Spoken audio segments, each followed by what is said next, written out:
And there we go. And now we're going to fling the doors open, as I always do. Or at least I pretend that there's a door. Sure, there's a door. There's a door. Here they come. Look at all these wonderful people coming in. I see Laura, and I don't know who came in first. I missed looking today. I tried to see who snuck in first.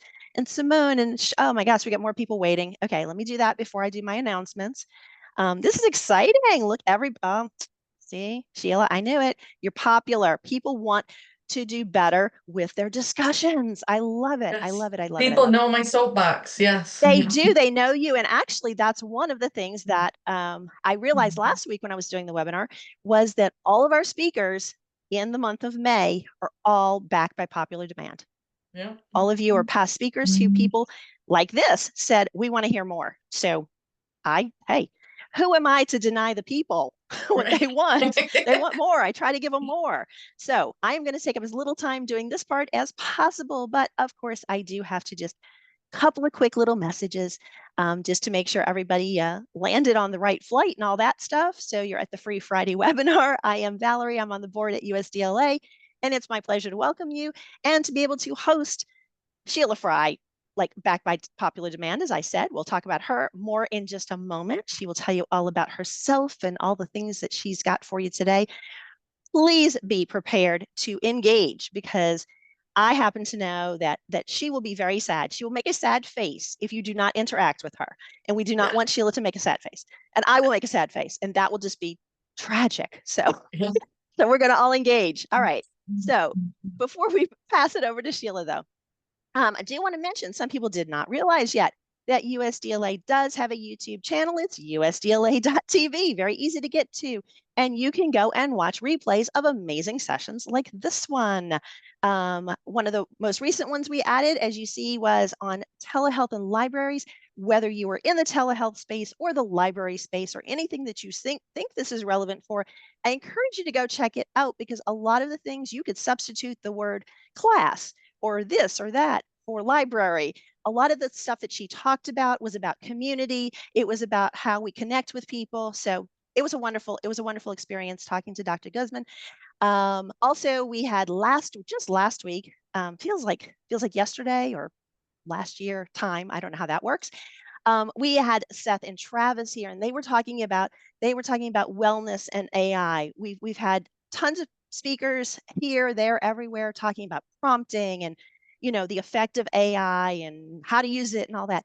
But what they were focusing on was a slightly different way to talk about it because they were really talking about what does this mean to us in the classrooms, how teachers and students and everything are affected and how we can use it better. So again, that one will be up on the YouTube channel ever so quickly. I don't think it's quite posted yet, but stay tuned. And upcoming, we have next week, speaking of AI, and related to discussions and making courses better and all of that, we have Lisa Clark back. She will be here next week. And then on the last Friday of the month, we have Doctors Jeff and Julia Seaman and Dr. Nicole Johnson. They last year, some of you may have participated. If you get our newsletter, you might have remembered there was a link asking you to participate in a pulse survey about AI and different things. They have compiled all of the data. They've been going through it, and they're here to give us some more insights into the results of that. So stay tuned for that. All of that's leading up to the conference. Also, something that some people were like, oh my gosh, I didn't know there was a virtual part. Yes, there's a virtual part. And that comes up very quickly because we have 2 days, one in June and one in July. June 4th is the first day of the virtual conference. So please, if you cannot make it to St. Louis to be with us in person, consider at least joining for the virtual conference. Virtual conference gets access also to many of the sessions that are on site. So you'll get keynotes and the award banquets and things like that. There's a discount code on the screen because I love you all and I want you to be there. So USDLA 24-10 off now. Sorry, it can't be shorter, but it is what it is. It saves you some money. All right. If anybody has questions about the conference or anything, I'm going to stay on at the end and you can just hang out with me or you can just shoot me an email or something and ask or drop me a chat. If you haven't already found your way to the chat, make sure you find your way to the chat because again, Sheila's going to need you in there in just a moment. So may as well go and get your fingers started now, get them warmed up. All right. At the conference, last couple of notes. At the conference, we have some amazing featured speakers, including Don Mann, former Navy SEAL, who's going to be talking about overcoming challenges and boundaries in this wild changing world we live in, and giving us hopefully some tips and some inspiration on that. We'll have Joe Salustio, who some of you might remember last year's conference. We featured Kate Colbert, who was the co-author with Joe of Commencement, the new era in higher education, the book that they did with interviews from, I think it was over 120 university presidents at that point. He's coming back this year to tell us a year later, like more lessons learned and what that whole experience has been like, and going around talking about the book and learning more about what's going on. And then the ever present, ever popular, ever exuberant, I don't know, enough adjectives, Dr. Robbie Melton, and she's going to be talking about all the cool tech stuff. She always brings some new technologies that you've never heard of before. She's going to teach you how to do an AI chatbot, all kind of stuff. So lots of stuff going on there. At the conference, as I said, you also would be able to come to the awards ceremony and meet some of the award winners and learn from them as to best practices and the innovative projects that they have been working on in recent days. Finally, can't do a free webinar without some support from our amazing sponsors. So quickly running through our gold and silver sponsors. If you work with any of them, please reach out to your account rep, see what's coming, tell them what you would like to see coming, just touch base with them. And for those of you coming to the conference, many of them will be there, and they're really looking forward to having those conversations with their constituents. Also, here's our bronze sponsors and some amazing partners, and more people still coming in the waiting room, Sheila. It's going to be a packed house. I'm not sure I can squeeze everybody in here. I'm trying. I'm squeezing them as fast as I can. But anyway, again, these are our other amazing sponsors. I just want to say a huge thank you to all of them for their ongoing support of USDLA, so that we can make events like this happen for you. So with that, I'm going to be quiet now and turn that off, and welcome once again, Sheila Fry. Thank you so much for being here today, Sheila. And I'm just gonna, I'll just be over here monitoring the chat now. Awesome. And yeah, like Valerie said, I don't like to preach from the PowerPoint.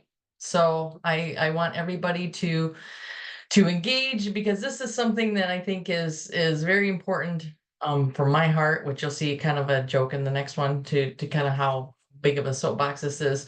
But this is something that the people that work with me, all my IDs know. They might roll their eyes whenever we're talking with a client. We start talking about design and discussion, go, oh, here she goes talking about discussion is not an assignment. But due to the fact that you all came here today and there's so many people that showed up and so much interest, you all know it's important, and you know that there are good ways and kind of bad ways to kind of approach discussion. So we're going to just take it a little bit further and kind of do this, but at the same time, I want interaction from all of you at the same time. So a little bit kind of about me, and I put this little icon in here just to kind of show that this is a very big soapbox kind of topic for me. And hopefully my excitement and interest and everything with this will come through when we talk. And if anyone has questions at the end with all this, I want questions during this, questions after it, happy to reach out. So a little bit just about me before I dive in here. I'm the COO of the VAB Group. I've got, beyond that, 25 years as an online educator like you, course developer, fearless leader, discussion whisperer, if you want to get to that, because a lot of times I've been able to come up with some very unique discussions in a wide range of disciplines that I've never taught in my entire life. So just kind of knowing the fundamentals that will help you kind of get better with it as well. And like the little icon here, I'm frequently known for going on a little soapbox talking about this. I will not get that long today as I can, but we'll go through those fundamentals and see if we can help everyone be a lot stronger and a little bit smarter in how you're approaching it. So essentially our goals today, what are we here? What are our goals? So the goal today is to kind of empower you to be a lot better discussion facilitator, let the engagement grow within your courses, let you teach you the skills to create better discussions. So, some of your pain points might be, well, there's no participation. My students aren't in there, tackling all those types of things. And then learn the importance of that participants and inclusive learning environment. So it's not, discussion is really what sets it apart from independent study. I mean, being able to engage with other people, with your peers, with your instructor, that's what the whole goal of discussion is. So learning to do those fundamentals. And then we're going to look and compare and contrast different discussion question styles, why it's not an assignment, why those types of prompts aren't really working for you. And then we'll work with you to get some better ones there. So with that said, before we kind of go a little further, and while I'm talking, I encourage you to maybe go to the courses, pull up some of your courses, maybe have them in the back of the screen while you're doing this, so we can use these a little bit as food for thought as we're going through these things. But later on, after we talk about some functions and tips and tricks and strategies, you'll be able to work on doing them some yourself. So essentially, challenges with online discussions. We all know this. We've all heard it. Maybe the engagement level is poor. Oh, my students don't like them. They're not in them. They're wait till Sunday night at 11:59 to post anything. Is there a lack of context in these discussions? The quality of the participation might be poor. Maybe poor from you as the instructor. That's another thing we're going to kind of talk about a little bit, but maybe poor from the students. Are they just saying, that's a great job, Susie, appreciate your post? And then is there a lack of guidance? So what contributes to all that? So in the big picture of everything, you're looking at probably poorly written questions. Are there questions that dictate a similar response? No matter if you've got one student or 25 students, they're all going to reach the same conclusion, and you as an instructor have read that now 25 times. And are you doing unreasonable expectations? Are you asking them in the whole context of everything to do above and beyond what really is necessary, perhaps, for a discussion roast? So as we look to the benefits of discussion, to go back a little bit with that, some people may say, well, there is no value to a discussion in an online course. I highly 100% disagree. Again, like I said before, it is what separates it from an independent study course. It's the life of the course. So as we look at all these six things here, what's really important is that it creates community. We have applied learning. They're collaborating, there's relevance, diverse views, and inclusivity. So what do we mean for all those? So let's just take a second and kind of look at these independently. So with the community, you're creating that community of learners. They're able to talk with each other. They can share peer-to-peer learning. They create instant connections to each other. Sometimes, depending on the discipline, they may almost be like a mini cohort. They may go from course to course together, and it creates a sense of awareness, a sense of calmness. There's not that anxiety, of course, because they already see friends. Applied learning. Same thing there with the peer-to-peer learning. They're able to take relevance from their workplace. They're able to apply it to what they're doing, and they're able to take it then maybe from what the discussion is and apply it within maybe later for a mastery assignment or within their workplace right away. Collaboration is obvious. Maybe you're doing groups. Again, you're making that community. You're able to connect. They don't feel isolated and alone. They feel that they have that necessary support, which creates satisfaction, creates persistence in a program. The relevance is, we see that a lot in any social media post all over LinkedIn or anywhere else. Students and employers are looking for workplace relevance. That's where you can tie this in with the discussion. How is it relevant? What are the skills that you're trying to teach them, and what can they take away from it? And diversity and inclusivity kind of go hand in hand together.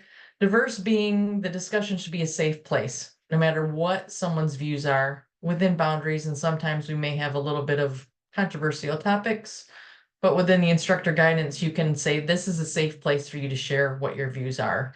No matter your background or wherever your age, you can share here in a free space. And because of that same characteristics, you're allowed to be free with what you want to say and create a more inclusive environment for all your learners. No matter what your background might be, you're able to share without barriers. So faculty matter. I brought this up before when we're talking about the instructors. The faculty really are essential to this, not only because for the first thing, that first bullet there, the students want you there. They want your expertise. They want to connect with you. They want to know what you think. Is your post fine? How does it relate? Doing this as a faculty, engaging in the discussion, it allows you to model the behaviors that you want the students to say. So instead of great post, John, I like your source that you used, go beyond that. Because if you go beyond it, the students are going to see, oh, hey, that was a great thing they talked about. Oh, I like how they tied in their experience. You're able to do your workplace and your experience connections, as well as encouraging the students to do it as well. And what might sound a little odd there, be the bus driver. What I mean with that is you are the driver of the discussion. So you're able to take that starting concept, drive it around. How do we want to expand on it? How can we connect it then maybe with current events? Where are the workplace skills? Expand on what the students, maybe circle them back if they get off track, or if say, hey, we need to clarify this. We're a little off track here, what this really is. So be that bus driver. And you will clearly see, just after engaging with this process for about maybe 2 weeks, your student and your participation will just explode. So it's fantastic. And so what the whole scope of this, as we said, discussion is not an assignment. So some of you might disagree with me, and that's okay. Again, we're happy free space here. But what is it an assignment like question? And some of you, as we might look at this, might look and go, oh, you know what? That's in my courses. And maybe they're ones that you've written. Maybe they're courses that are provided to you and you really can't do anything about it. I get that. That's both ways. There are ways to kind of tackle that. But what is an assignment like question? It literally reads like an assignment. And I'm going to show you an example here in a couple minutes. It probably requires at least 250 or 500 words for them to just make their initial response. It wants numerous citations. It wants, a pint of blood, and it makes it very difficult to respond to. So your initial one might be that they're going to, have to answer this very in-depth, research-based, profound type question, but it's not going to create that engagement during the week. So it's reducing the interaction. You're going to have repeat posts because the students will have no clue how they're supposed to respond to it. Maybe we'll tie in some of their own, but again, it might be very repetitive. So you have a very limited scope with those responses. So here's an example. And just by the sheer fact that you might not be able to read this on your own screen because there's so much there is partially proving my point. This is the exact discussion prompt. So as you see, it's very complicated. It's going to be time consuming for a student to do. And we all know, for most of the schools that we teach for, they probably have to do this by Wednesday if they're beginning the week. So they haven't even maybe read something, and you're expecting this 500 word, 250, 500 word response for them to be posted there. And then they're supposed to participate during the week. So as you can see, very, very descriptive, very complicated, and time consuming for students. And here's another one. So this one, the reason I pulled up this one as an example is because it's very general to the point of you look at it and say, how is this helping them do anything if they're just looking at search results in Google? How is this going to help them do anything and learn anything? Where are the relevance? Where's the workplace skills? And again, you're asking them to cite something. So very complicated, very limiting to what you're going to get. Now, in contrast, for looking at open-ended questions, these are going to allow multiple perspectives. It reads like a topical discussion. It could be something, if you're used to a face-to-face course, you're in a lecture room, you're sitting among them, you're interacting with them, you're debating, you're going back and forth, you're all exchanging information. These are the types of questions that you still can achieve in an online course. You're going to allow then for the individual answers from their own learning and their own experience. They're less structured. Me personally, if you're citing something that's not your own information, you need to include that citation with your post. But most of the time, those types of things are not, because I want your knowledge, your thoughts, your immediate impact, your own experience to be applied into these.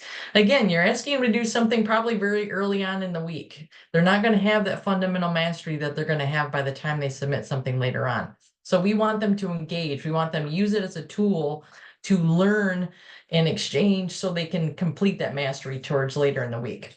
But it's much easier to respond because of that. And you, again, as the instructor, you're going to have your instructor connection. You're going to be interacting with them, and you'll be able to create that exchange throughout the entire week, whether you've got the overachievers that are posting on Monday and Tuesday, or the stragglers that are waiting till Sunday evening. You've been able to exchange and debate and participate with all of them. So here's we're going to have a couple slides here of examples of open-ended questions. Before I pop into this, do we have anything so far, Valerie, that with any questions, comments? I was We just going to good? pop in while you Yeah. were changing slide. You saw me unmute. I was Yeah. I was trying to sneak in there. Yeah, you have sparked discussion. I'm just going to say Yeah. that you've sparked some discussion in the chat. If people are not in the chat, you want to get in the chat because there's stuff going on over there.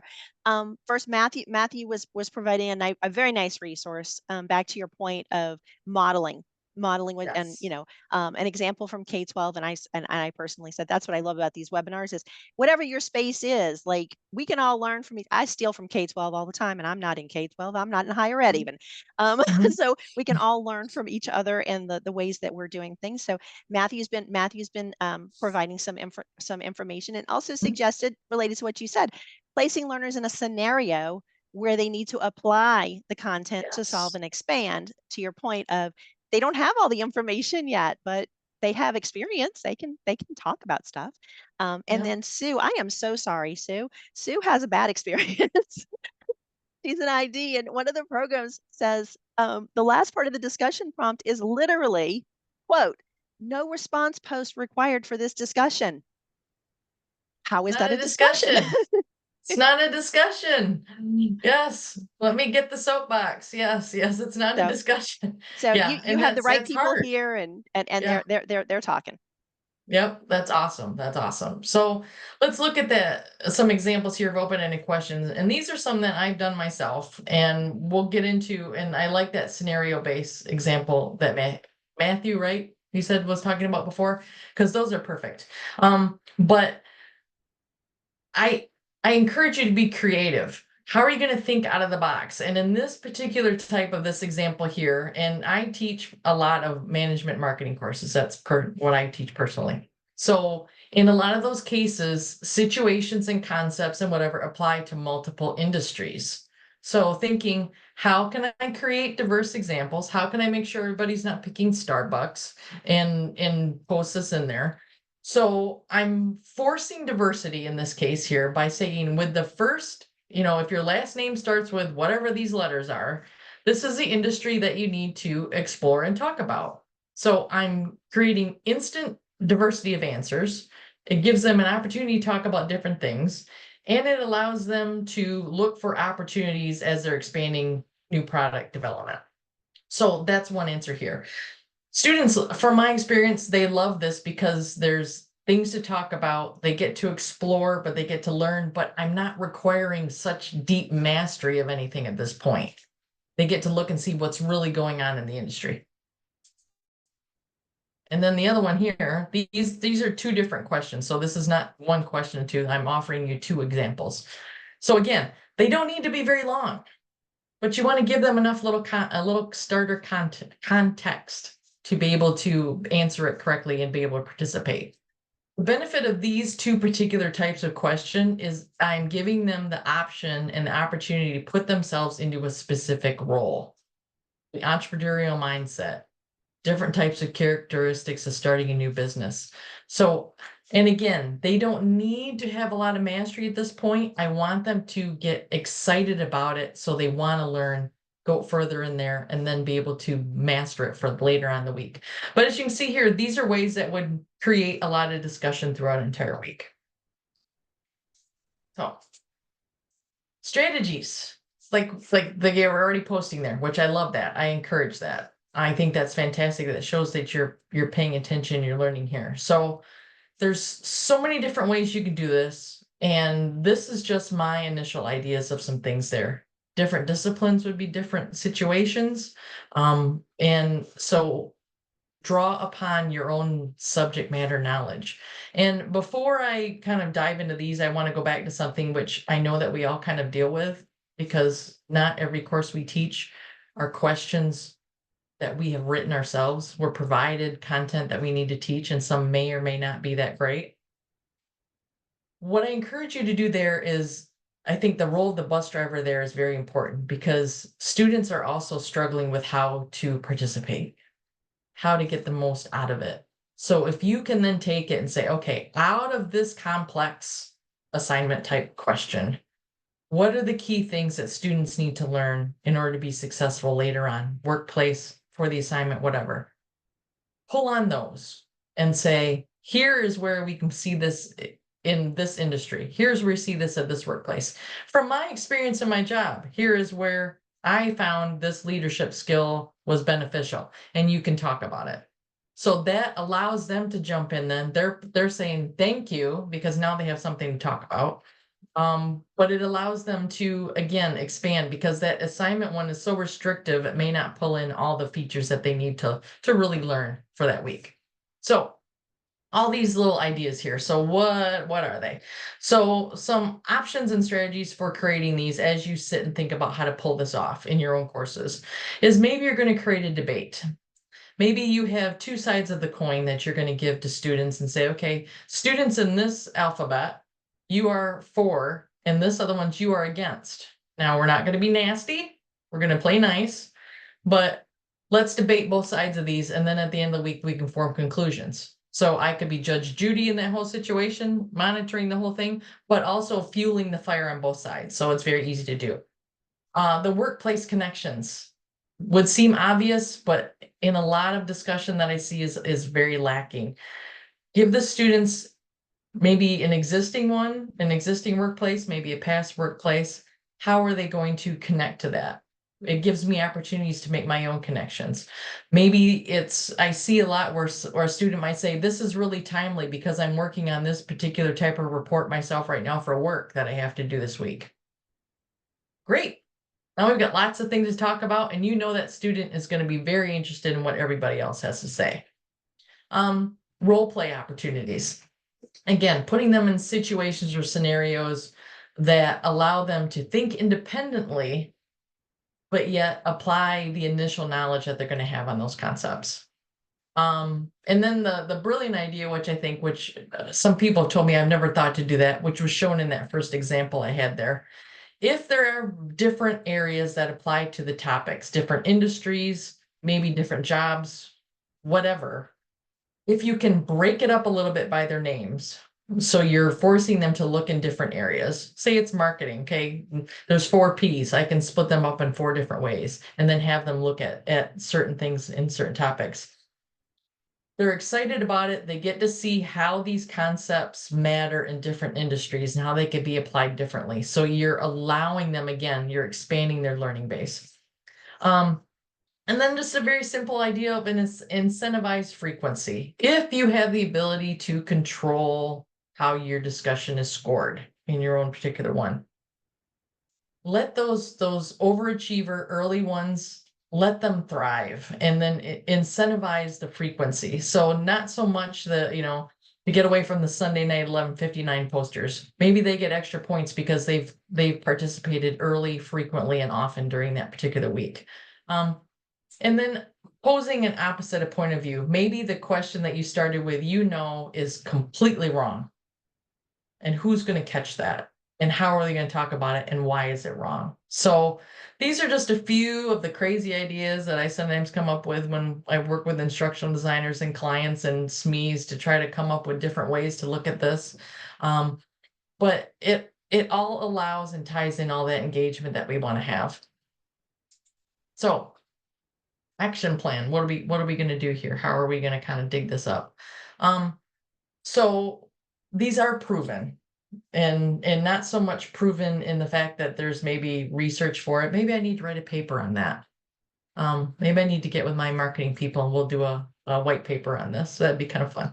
But I see it in my feedback. I see it in my evaluations. I see it in when we follow up with clients later, how are these courses going?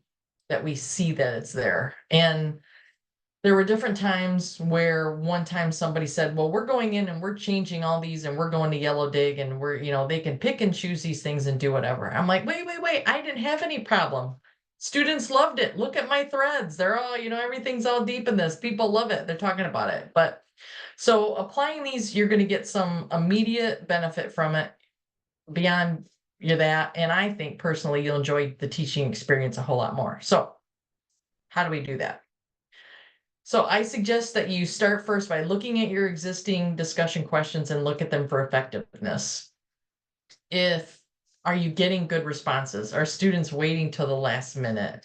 Do you not see that much participation from the students on it? Or are they kind of off track maybe when they're posting something? So look at those types of things. So then you want to look at the key topics that contribute to the learning. So if you're going to start over and you're going to say, hey, I am throwing these discussion questions out, I'm going to start again. Look at what those key topics are for that week. How do they contribute to the outcomes? How can you create a question that allows them to, again, tap into that initial learning because it's early in the week that you can use for a basis for those discussion questions. And then you want to review how the discussion can contribute to their learning process and how it will provide them the tools then to show mastery towards the end of the week. And then obviously whenever possible, because in a lot of these cases, the students are adult learners in the workplace, that we want to be able to tie in those workforce skills as much as possible. Either applied learning for what they have now, or maybe what they're learning for the career they want to have down the road. And then, okay, we want to take action here. So now if you haven't got your class up yet for your stuff or your own notes from maybe ones you know in your mind, get your little pad out. So it's time now we want to take some action. So I don't know, is there any questions or anything else there before we kind of Yeah, dive into that? let's hop in for a minute because it's been busy over here in the chat. I'm having trouble over here keeping up. No, no, there's some great discussion. I encourage people to go check it out. We have I'll just knock out some of these little quickie things at the end. If we do have anybody in the house that's using Flipgrid or yellow dig, you need to talk to Jana. She has questions about what y'all are doing with that. And Mary Beth was talking about she too loves to ask students to find examples of something, just Mhm. again, that real life, just what you've been talking about. Now here's the big chunky one that they need some help with, because there's a couple of there's a long discussion thread, but basically here's the gist of it is that you know, we've seen, as you said, a lot of people are not writing good discussion questions.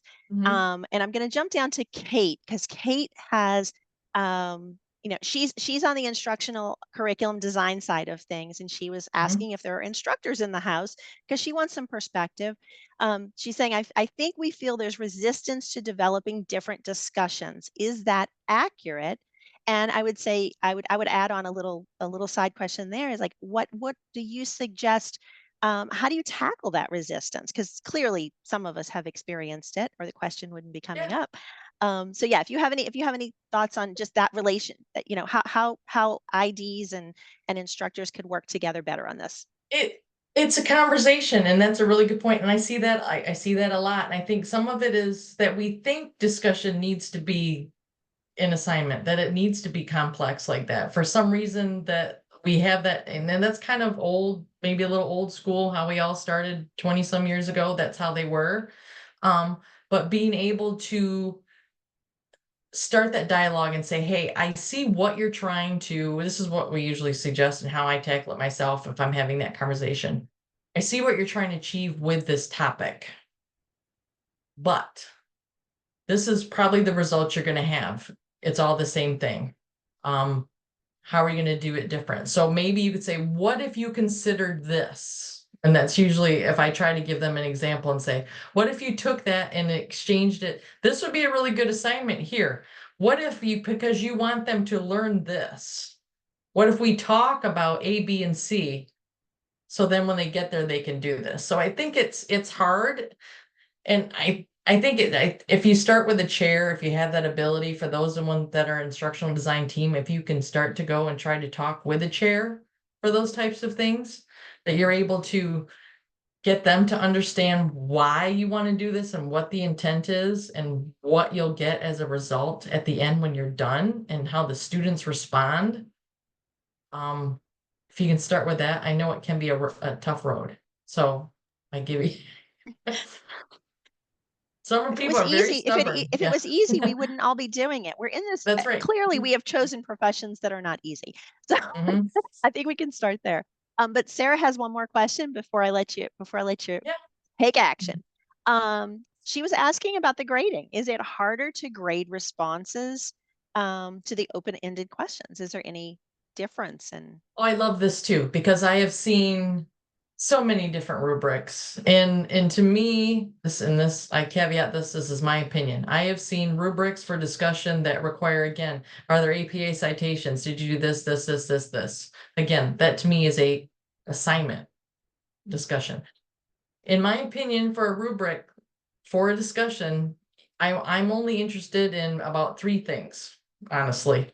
One, the quality of their initial post. Did it answer what I was trying them to do in at one level?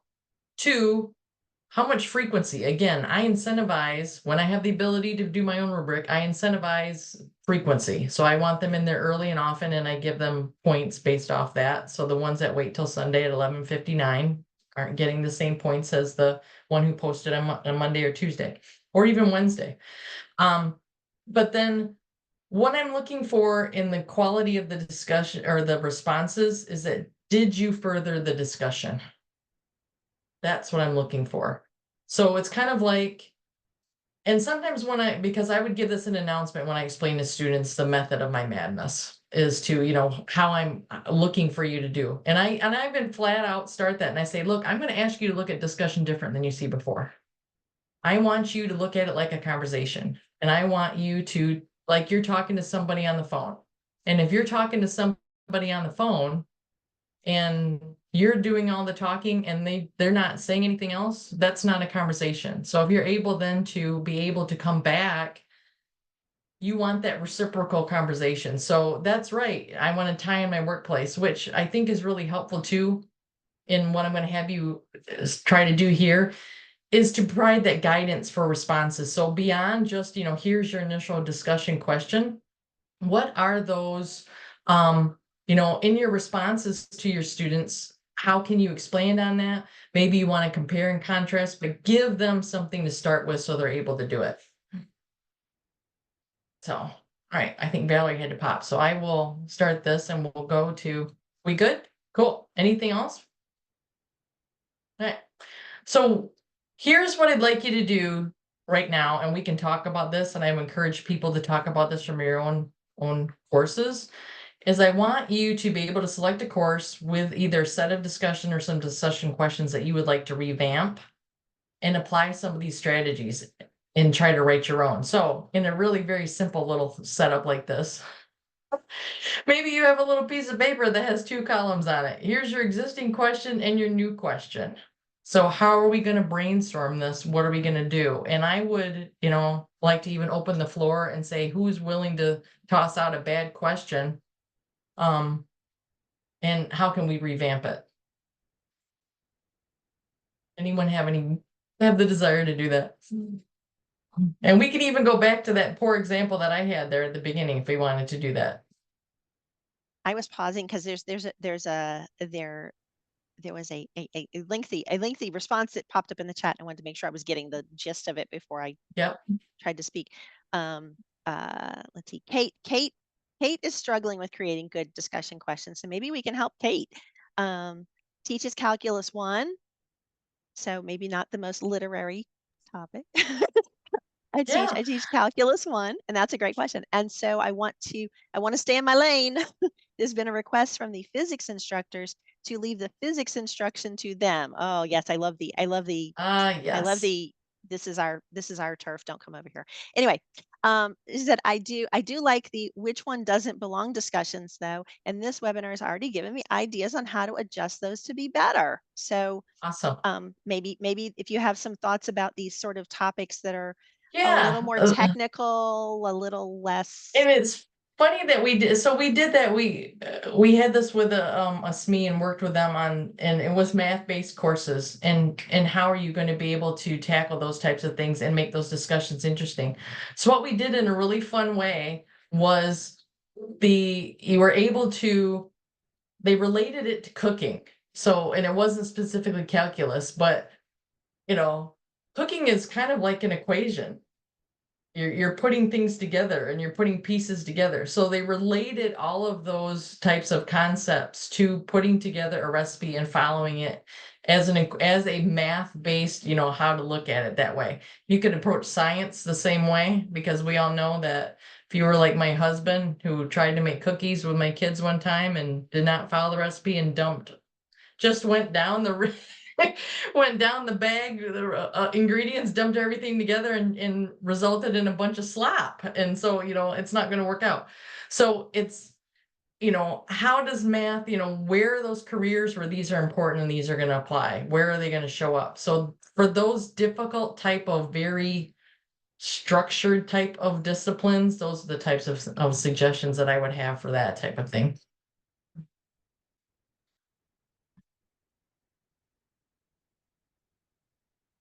Anything else out there with some ideas we struggle with? Don't be shy. And we're a small and polite group. If someone would prefer to just unmute and verbalize their question, that is perfectly acceptable. So if you feeling like, oh, it's going to take me a long time to type it, then also that's also an option. Something else I like to do while people are doing, just another tip to pass along, is I will create a list of possible types of responses that I will have there. So if I'm giving them, or little things I know, if I'm talking about a certain topic on, market positioning or something like that, I'll put in my little notes for myself for the week as we progress. I want to talk about A, B, C, D, and then I'll use those and tie them in. I'll reinforce what the students said, and then I throw another question out to somebody else, and I'll say, hey, how are we going to look at this a little bit differently? How are we going to try to expand on this a little bit more? Oh, I saw this great news article today that said this and this and this, and it gets them engaged. So it's just being able to jump back with them and engage and keep them going. Yeah, I think Donna's response kind of actually is you could use in that same sort of Mhm. way.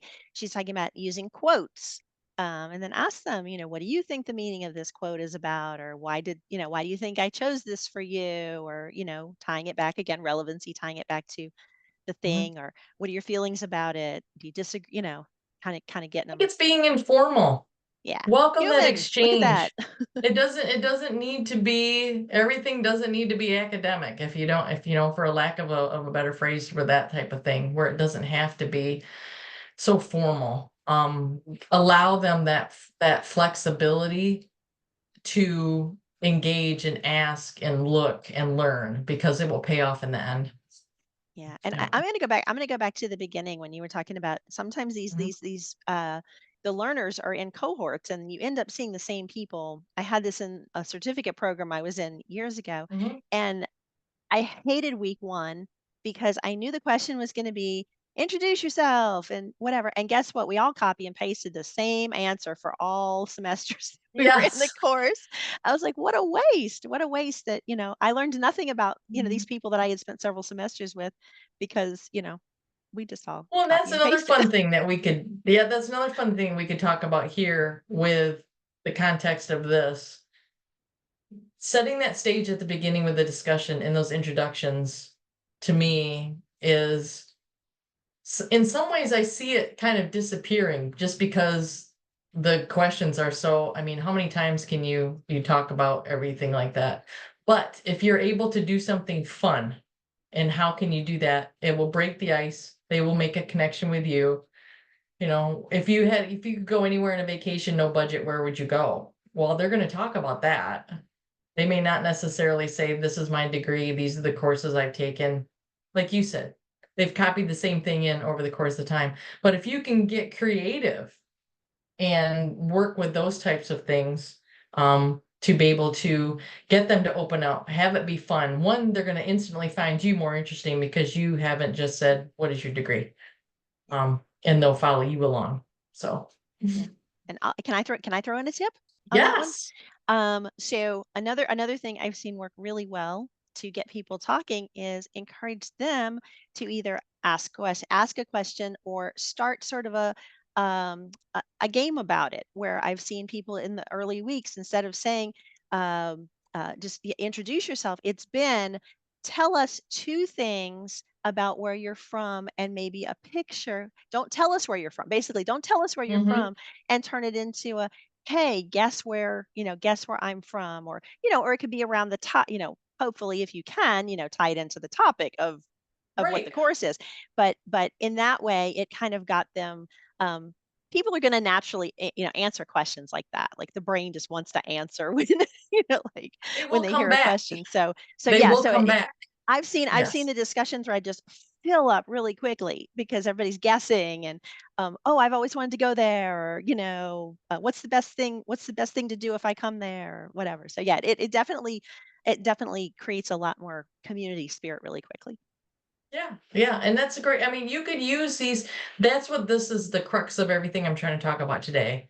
Use creativity to teach concepts. And you have no more better flexible spot to do that than the discussion. Your assignments are all, regimented by maybe certifications or whatever, or you're nailed down by those outcomes that you're trying to map to. And while your discussion still needs to be relevant and tie them, not ask them what they're doing at the beach this weekend, it needs to be applicable, but it should be an informal creative space that allows for an exchange of ideas and allows them to really expand on that knowledge. So it is a movement. That's why we go back to my soapbox and why I get that, because like they brought up here, not everybody sees it in that perspective. They're in that regimen. Well, there has to be academic. I mean, it could still, they're still learning. It's just, it's like the lecture hall. It's like when you're in that face to face, it's that exchange that you have in those live sessions that you're achieving in that discussion space. So if we can get everyone to look at it in that manner, it would make a significant difference, especially for the students. So anything else? Otherwise, I can flip to this and we can go to the conclusions and any last Q&A. I think we're good. A few other things are popping in. Angela, of course, learned from you to use video because, again, that makes you Mhm. human. I love the, Yeah, um, you know, having a human always helps, to answer the question. So that's more personal. yeah. It And makes you Valerie, approachable. it does. It Mhm. does. Yeah, and Mhm. yeah. I mean, what I always hated in my courses was, constructivism is great and all that stuff, but the instructors who kind of went, "Yep, you just go figure it all out," and they kind of checked out for the semester. I'm like, "Whoa, what's going on here? I don't even know who you are. I don't know what you look like or anything." But anyway, Yes. Valerie's also she's talking about prompts for icebreakers. Ask me about, and each student lists three topics that they would like to discuss. So, their Yeah. cat, their vacation. Again, as you Mhm. said, very low barrier topics that are not, we're not asking people to disclose their social security numbers or anything. Right. um, Exactly. but yeah, that's what's going on over here in the chat. Yeah. Well, great. Well, as we kind of wrap things up here, and again, I want to, at the end, we'll open up any lingering questions or takeaways or anything else. But clearly, we've talked about the benefits. What are the benefits of doing the open-ended participation versus the assignment type? You're going to reap that reward. Your student will like that. And in today's day, when they're one click away from a different program and jumping from yours to somebody else's, this is the way that you can get them to persist and stay with your program. And the adaptation, being allowed to adapt those existing discussions to inspire the interaction engagement. And if you can't change the question forever because it's out of your control, how can you then, as the instructor, be that bus driver and then still pull those things in and create it within the body of the discussion after they posted that? And then basically, I'm here to help. How can we help you? And any questions that anyone else has. I'll throw this up here right now, which has my email on here. If anyone thinks of something later, or how can I convince my department, you know, I'm all for a good bullet point list to help you out. All right. I'm pausing again because now, see, you got them discussing. You got discussion I going. like that. So there you go. We win. You win the day. But they've gone back to the calculus thing, and now they're all jumping on the AI. Mhm. So yeah, so there's a nice little discussion going on here. Kate started about, went in and asked Google Gemini to come up with some discussion prompts for an online Calculus 1 class to help students consider the theoretical foundations. Yeah. Like, you could Here's my find that all. guidance with that. Make sure that you put open-ended question or open ones that provide such and such, yes, because AI is very helpful in helping you do that. And it's kind of like, if you're shopping for something on Amazon, the clarity in the prompt that you put in you will reap the rewards of the response of your answers. But yes, and I'll do that. And there's something to go a step beyond that. When you do that with AI, even ask it to create 5 different types of questions on that topic. So then you can look at it and go, oh, I like this one. I don't like that. Oh, if I take these two and I tweak it and do Yep. this, it's a great brainstorming tool. Yeah. Look at there's so much sharing going over here. Yay. Yeah, and I would say I actually I have not read the entire article, so I can't. And I have not tried it out yet. But um, I think we've gotten there's enough people that have been sort of prompt engineering over the past couple of years that we've got the basics down, like act as if I'm a calculus teacher, blah blah blah, and filling in, as you said, fill in as many of those. Mhm. Give it the guardrails, give it the filters and the Yeah. ramps that you want it to go on.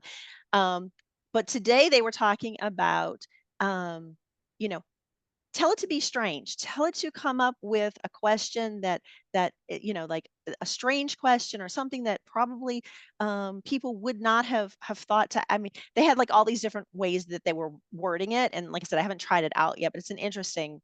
Um, Again, it's just that as you said, we have to continue to tweak the prompts. We still don't quite, we're learning. The AI is learning. We're all kind of like, what's if I say this, what happens? If I put this, what happens? But yeah, I do the same thing. I like to, gives me like, oh, I hadn't thought about that. Like, let me, so And let's it will see. help you. It will help you even, here's my discussion question. What other things might be relevant to talk about in this? Yeah, Other yeah, than students writing their papers with it, AI can be our friend. So use it for good, not for evil. absolutely. And Sue's got the open-ended. What do you think of X and Y? And Y, WHY, not X and Y like math. In case you're not reading it in the chat. I'm famous for that with my name, Valerie with a Y, and I always spell it out. So, but how do you feel about X and Y? What would you do if X? So yeah, all of these. So Mhm. yeah, you're getting some Yeah, thank yous and good you're discussion going creating on. engagement. You're creating opportunities for them to share. You're creating opportunities for them to learn. Yeah, So instead of just ask and tell, which is what an assignment-based one is, you are giving them opportunities to learn more, to expand their knowledge deeper, and to post with their classmates and their peers. yeah, I love it. Coming from my space where I'm in the engagement, creativity, and gamification spaces. Um, Mhm. what you're doing to me touches on all 4 of the engagement Mhm. types that I always, the assignments are for cognitive. Like, yeah, we need them to think about stuff and we need them to Yes. know material, and that's all important. Yeah, memorize the medical terms and whatever. And then the behavioral part, yes, do it in APA form. Yes, yes. Cite it correctly and follow the rules and, do that. How many, answers and all that. That's great. But you're really, you're touching on that social piece that people do miss so much. Because if you do this, you get to that 4th level, which is emotional engagement. Mhm. And that's where they care about it and they come back, as you said. I think that's a Yeah. beautiful point Yeah. that this is about retention, and this is bigger than the one course. This is have to think more Yeah. holistically. You want them to like your program. You want them to be excited to learn and excited to share. And this is the easiest, in my opinion, the easiest way to do it right here. I love it. I love it. Anybody else? Any questions? As I said, typing is great. You all have done very well with the typing today. Thank you for participating in the chat. But if anybody does have anything that they would like to just unmute, what I'll do in a moment, after we give people a chance to ask their final questions, I will stop the recording in a moment, but I will not kick you off the lawn. So you are welcome to stay and continue to have a little networking time, ask any other questions that perhaps you were shy and did not want to be on the recording. That's okay. So let's see. We got in the chat.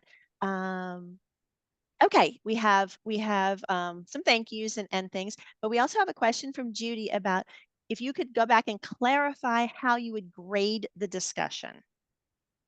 Yes. So grading discussion. I say your discussions were 25 points. We'll just use this as an illustration. I would give 15 points for, again, with my 3 criteria that I'm looking at. I'm looking at their initial post. I'm looking at did they respond? And usually you have to say, they have to quantify, a response. How many responses, every school has that. How many responses they've done, did they do that? And what's the quality of it? And then the frequency.